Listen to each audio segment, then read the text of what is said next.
Selamat malam Bapak Ibu sekalian terkasih dalam Tuhan. Pada malam hari ini saya akan membacakan firman Tuhan yang terambil dari Mazmur 130 ayatnya yang ke-7.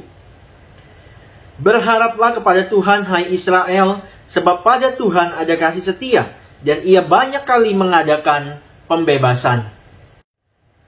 Bapak Ibu sekalian, pernahkah kita berada dalam sebuah fase kehidupan kita di mana kita pengen betul merasakan hadirat Allah, kita pengen betul mengalami Allah, kita pengen rasanya itu hidup kita dipenuhi dengan damai sejahtera Allah.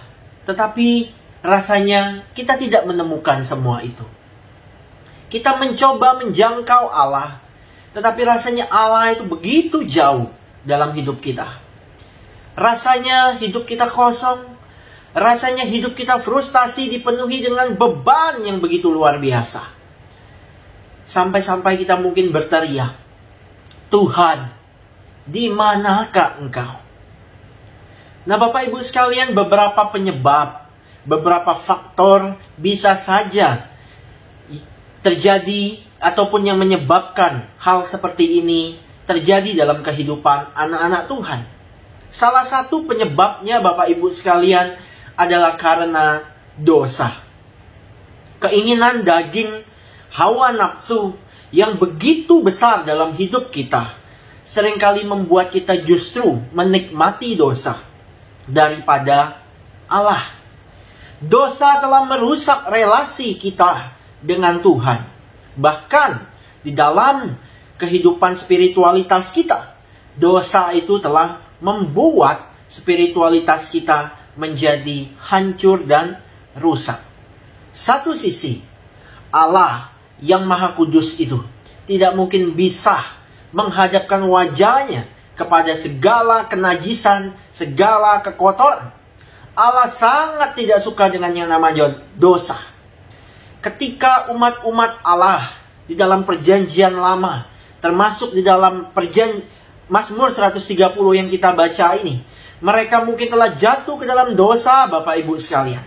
Mereka telah melakukan berbagai macam hal yang menyakiti hati Allah, sehingga itu membuat Allah memalingkan wajahnya dari mereka.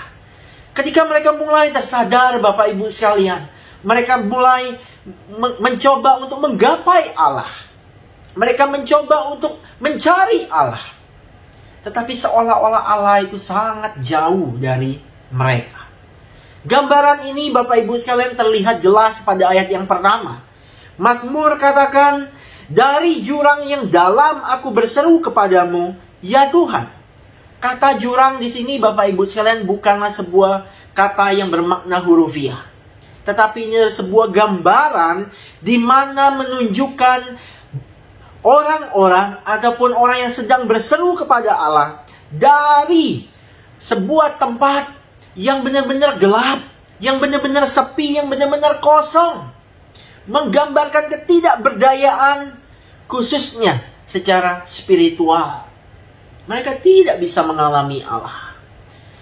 Bapak Ibu sekalian terkasih dalam Tuhan, kenapa nyanyian ziarah ini menyatakan bahwa dari dalam jurang mereka berseru kepada Tuhan? Karena dosa-dosa yang telah mereka lakukan. Di ayat yang ketiga Bapak Ibu sekalian dikatakan, jika Engkau ya Tuhan mengingat-ingat kesalahan-kesalahan, Tuhan siapakah yang akan tahan? Bapak Ibu sekalian, Tuhan tidak pernah berkompromi dengan dosa. Tuhan akan mendidik dan menghajar umatnya ketika mereka hidup di dalam dosa dan menikmati segala keinginan daging. Dan Tuhan tidak segan-segan memalingkan wajahnya sehingga membuat hidup umat manusia ataupun anak-anak Tuhan itu terasa hampa dan kosong. Tetapi Bapak Ibu sekalian, di tengah-tengah refleksi pergumulan di tempat-tempat yang terdalam, pemazmur justru melihat bahwa itu sebagai cara Tuhan yang jitu untuk menarik umatnya, untuk mendapatkan perhatian umatnya supaya mereka sadar dan bertobat. Ayat yang keempat Bapak Ibu sekalian, pemazmur justru katakan bahwa di dalam Tuhan ada pengampunan. Dari sebuah jurang kegelapan, pemazmur terus dan tetap punya pengertian bahwa Di dalam Tuhan dan hanya di dalam Tuhan saja terdapat pengampunan dan pemulihan. Pemazmur di ayat yang kelima katakan, aku menanti-nantikan Tuhan. Di tengah-tengah segala kekosongan, kehampaan, pergumulan hidupnya yang begitu berat, ketidakberdayaannya, dia tetap dengan aktif menanti dan mencari Tuhan. Inilah yang menjadi teladan Bapak Ibu sekalian. Jikalau hari ini hidupmu kosong, jikalau hari ini kau merasa dirimu tidak berdaya, jikalau hari ini engkau tertekan dengan segala kesalahan-kesalahan yang kau lakukan, jangan tinggalkan Tuhan.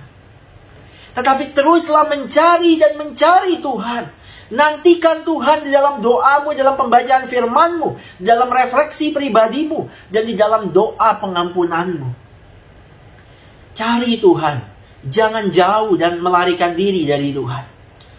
Bapak Ibu sekalian kasih dalam Tuhan, di ayat yang ke-7 pemazmur akhirnya mengatakan bahwa berharaplah kepada Tuhan hai Israel, sebab pada Tuhan ada kasih setia dan Ia banyak kali mengadakan pembebasan. Dikala engkau dan saya seringkali tidak setia. Bersyukur dan puji Tuhan, kita punya Allah yang penuh dengan kasih setia. Dia yang akan membebaskan kita. Dia yang akan menemukan kita.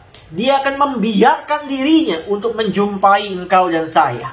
Dan akan menyegarkan kehidupan spiritual kita kembali. Kuncinya hanya satu.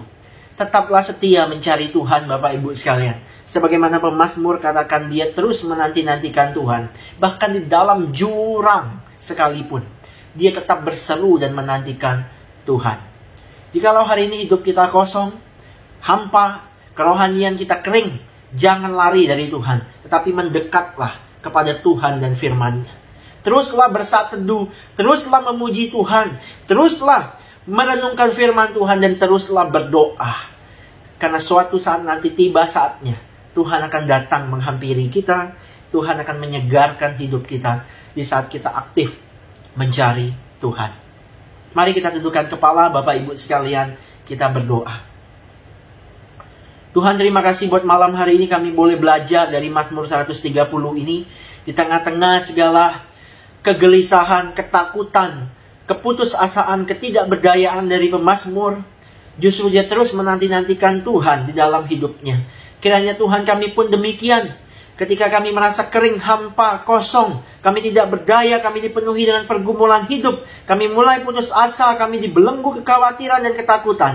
Kiranya kami boleh terus mendekat kepada Tuhan, mencari Tuhan, sampai waktunya Tuhan yang akan menemukan kami dan menyegarkan kehidupan kami. Kami berharap kepada Engkau ya Tuhan, karena Engkau Allah yang kudus dan mulia. Engkau Allah yang mendengar seruan kami dan tidak pernah meninggalkan kami. Berkatilah umat-umat-Mu, jemaat GKI Harapan Indah, dimanapun kami berada. Kami menyerahkan juga istirahat kami pada malam hari ini. Kiranya esok hari Engkau boleh membangunkan kami dalam keadaan sehat, sehingga kami boleh beraktivitas kembali dengan baik. Dalam nama Tuhan Yesus kami berdoa. Amin.